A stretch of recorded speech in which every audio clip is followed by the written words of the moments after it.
परांजपे ऑटोकास्ट युनियनचे अध्यक्ष माननीय नितीन माने यांचा वाढदिवस मोठ्या उत्साहात संपन्न।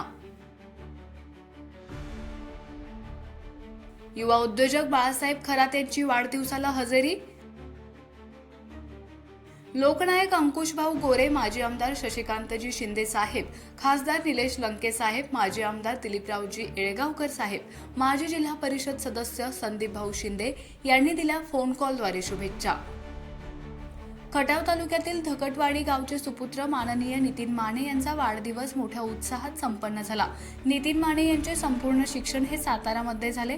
यशवंतराव चव्हाण महाविद्यालय सातारा येथून त्यांनी BSc डिग्री घेत 2001 साली परांजपे ऑटोकास्ट कंपनीमध्ये रुजू झाले। हरहुन्नरी स्वभावामुळे कंपनीमध्ये सर्वांचे आवडते व्यक्तिमत्व झाले। शांत, संयमी, प्रेमळ स्वभाव यामुळे ते सर्व कामगारांवर आपले नेतृत्व कमवत आले। यामुळे त्यांनी कंपनीमध्ये कामगार संघटनेचे सचिवपद, उपाध्यक्षपद मिळवले। सन 2024 मध्ये त्यांची युनियन अध्यक्ष म्हणून निवड झाली। त्यांच्या वाढदिवसाला धनगरवाडी गावचे युवा नेते व युवा उद्योजक श्री बाळासाहेब खरात यांची उपस्थिती होती। तर परांजपे ऑटोकास्ट युनियन सचिव श्री प्रदीप वाघमळे, चेअरमन सचिन भोसले, प्रकाश पवार, प्रमोद पोळ, युवराज कदम, अभिजित काकडे, राहुल नलवडे, नितीन नलवडे, अमोल फडतरे, नवनाथ बर्गे, शिवाजी मांडवे, युवा उद्योजक श्री अमित चव्हाण, उद्योजक स्वप्नील माने, स्वप्नील जाधव, मयूर जगताप, गणेश पवार, युवा नेते विक्रम जाधव, गोकुळ मित्र समूहाचे अध्यक्ष श्री अमोल जाधव यांची हजेरी होती। खबर गावाकडची प्रतिनिधी ओंकार इंगळे, औंध।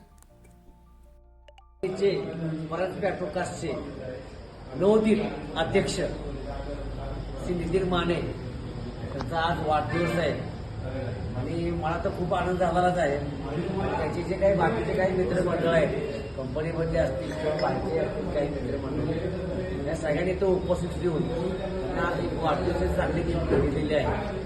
आणि त्यांचा जो कामाचा जो प्रवास आहे कंपनीतला तो खूप चांगला आहे। त्याचा स्वभाव एकदम स्पष्ट असतो, कारण मी त्यांना गेली 20 वर्ष पाहतोय माझ्या अनुभवानुसार। ते कधी कुठल्याही कामामध्ये कधी मागं सरकत नाही, पण कधी खोटं बोलत नाही।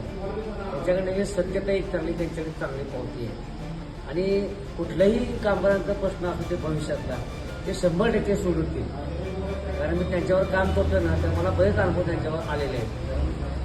जेव्हा मी त्यांच्यावर काम करत असतो युनियनमध्ये, त्यावेळी मला सगळ्या गोष्टीचा अनुभव सांगत असतो, प्रकाभाऊ असं नाही असं असतं। तर या ज्या गोष्टी आहेत, तरी मी वयाने मोठं असलो तरी त्यांच्याकडे माझ्यापेक्षा जास्त अनुभव आहे आणि तो नक्कीच सर्व कामगार बंधूंना भविष्यात उपयोगी पडेल।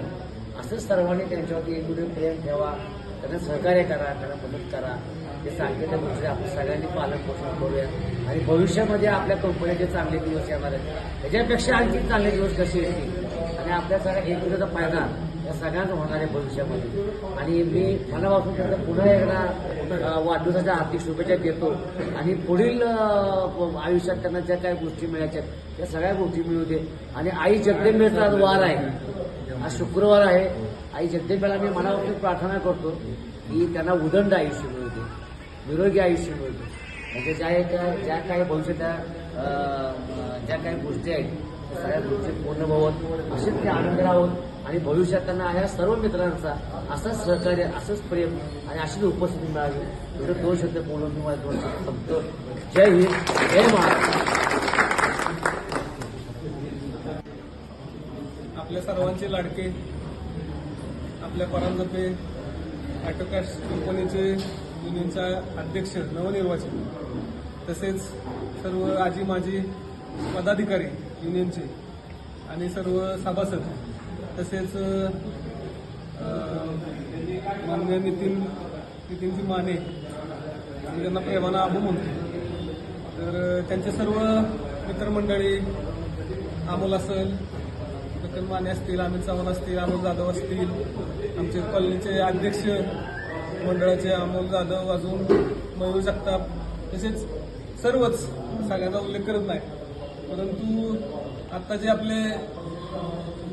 आपल्या युनियनचे जे पदाधिकारी ज्यांनी आता प्रस्तावित केलं त्याच्यामध्ये तेच बोलणार होतो। मी गेली 20-25 वर्ष आमचा सहवास आहे, त्यामध्ये अत्यंत स्पष्टपणे बोलणारा, म्हणजे उगाच पाठीमागं एक आणि तोंडावर एक असं नाही, चूक आहे तर चूक आणि बरोबर आहे तर बरोबर, अन्यायाविरुद्ध लढणारा असा हा आपले अध्यक्ष खरोखर आम्ही बघतोय आता गेली 20 वर्ष झाले. त्यांच्या विचार चांगले आहेत आणि विचारातून कृती एखाद्या चांगल्या कामाला, सामाजिक काम असेल म्हणून त्या कामाला पाठिंबा म्हणा किंवा कुठं कुठं चुकीचं असेल त्या पद्धतीने चुकीच्या गोष्टींना वाचा फोडणार आहे. ते कुणी असू दे बाबा, मग मी त्यांचा अगदी जवळचा मित्र असेल, मी त्यांच्यापेक्षा वयानं मोठा असेल, वरिष्ठ असेल, पण चुकत असेल तरी बाबा ही चूक आहे असं सांगणारा.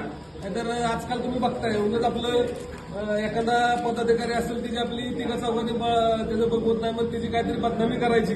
त्यापेक्षा असं कुणाचंही आजकाल हे नाही बघा तुम्ही की बाबा चुकतंय ना, आपल्या युनियनमध्ये हे चुकतंय. आता मी सुद्धा गेली 30-40 वर्ष आमच्या बऱ्याचशा युनियन असतील, बऱ्याचशा जाणाऱ्या रिक्षा संघटना असेल, आम्ही त्या माध्यमातून सामाजिक म्हणजे बऱ्याचशा संघटनावर मी अध्यक्ष आहे. परंतु त्या माध्यमातून अशी प्रवृत्ती आज आपण सगळी तुम्ही बघताय. आज आर्थिक म्हणा काही कंपन्या सुद्धा बऱ्याचशा संकटात आहेत आणि त्या पद्धतीनं आपण मालकांना सुद्धा सहकार्य केलं पाहिजे आणि आपली जी काय आपली रोजीरोटी असेल, पगारवाढ असेल, आपण तिथं सुद्धा इमानीतपणे काम करून आपल्या कुटुंबाचं आणि कंपनी सुद्धा नावलौकिक वाढवायचा प्रयत्न केला पाहिजे. त्याबरोबर आपल्या युनियनचं सुद्धा त्या माध्यमातून त्या कंपनीमध्ये नावलौकिक वाढला पाहिजे. त्या पद्धतीनं काम आपण तुम्ही सगळ्यांनी जर केलं तर 100% भविष्यात आपण सगळी कंपनीला सुद्धा फायदा होईल आणि आपल्या युनियनचं सुद्धा नाव होईल, आपल्या पदाधिकाऱ्यांचं नाव होईल. त्याबरोबर आपले सगळे तिथले कर्मचारी असतील ती सुद्धा सगळे आनंदात त्यांच्या कुटुंबाचा उदरनिर्वाह होईल. अशा पद्धतीनं आपण 100% मी प्रथम सगळ्या सभासदांचं कौतुक करतो की आपण एक स्पष्ट वक्ता आणि स्पष्ट बोलणारा चांगला अध्यक्ष निवडलाय की संघटन टिकवायचं किंवा संघटन चालवायचं. बऱ्याच अडचणी असतात, काय थोडेफार हेवे दावे झाले तर उगाच काहीतरी त्याच्याबद्दल बदनामी करायची आणि तिघा चौघांनी कुठेतरी हे करायचं असं बोलू नका. त्यापेक्षा समोरासमोर बोला, सगळ्यांनी निर्व्यसनी राहा प्रथम महत्वाचं, आणि निर्व्यसनी राहून तुम्ही सगळ्यांनी चांगलं काम करा. त्याच्यामध्ये तुमच्या भविष्यात तुम्हाला येणाऱ्या अडचणीचा आत्ताच उहापोह घ्या. काय अडचण आहे भविष्यात,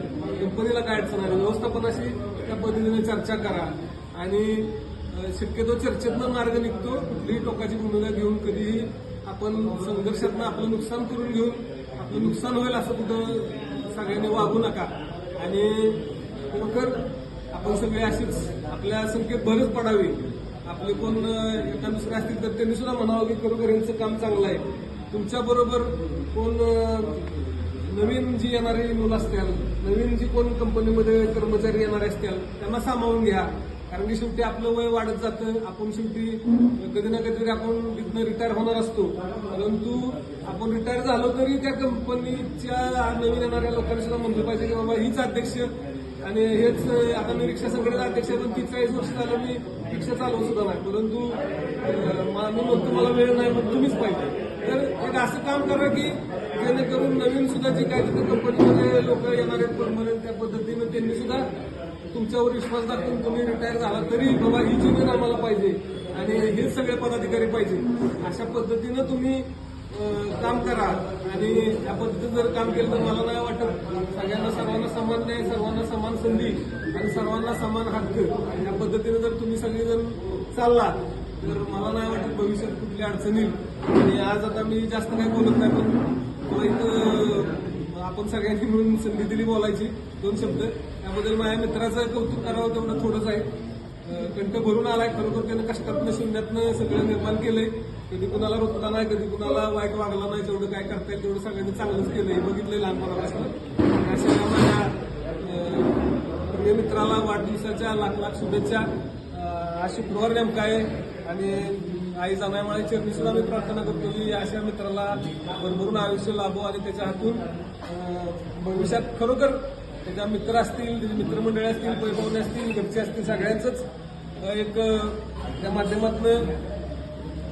माध्यमातून त्यांचं हित जोपासलं जावं अशी परमेश्वर चरणी प्रार्थना करतो आणि त्याला उदंड आयुष्य लाभावं अशी एक परमेश्वर चरणी प्रार्थना करतो. आणि माझे 2 शब्द संपूर्ण जय हिंद जय महाराष्ट्र. ज्येष्ठ मित्र म्हणजे मित्रबंधूच म्हणलं तरी काय हरकत नाही. श्री बाळासाहेब खरात आमचे कंपनीतले ज्येष्ठ वरिष्ठ ओळमामा किंवा अजून बाकी सगळ्यांची नावं घेणं शक्य नाही, पण मी आपलं घेत 2 जण दोन्ही बाजूनं आमचे नितीन नलवडे असतील किंवा राहुल अमोल जाधव असतील किंवा अजून सगळे सहकारी आपण वेळात वेळ काढून इथं उपस्थित राहिला आणि माझ्या ह्या जन्मदिनी वाढदिवसाच्या शुभेच्छा दिल्यात त्याबद्दल मी आपल्या सर्वांचा अतिशय मनापासून आभारी आहे. म्हणजे आमचे रिटायर झालेले बोबडे अण्णा सुद्धा वेळात वेळ काढून इथं आलेले आहेत. ते रिटायर महिनाच झाला आले पण त्यांनी एका फोनवर इथं आले तर त्यांचाही मी आभारी आहे. तर मी तर आता नाव उल्लेख कोणाचा घेत नाही पण सर्वांचे मी आभार मानतो. धन्यवाद. अशाच नवनवीन अपडेटसाठी आमच्या खबर गावाकडची या चॅनेलला सबस्क्राईब करा. आमचे व्हिडिओ लाईक करा आणि शेअर करा. धन्यवाद.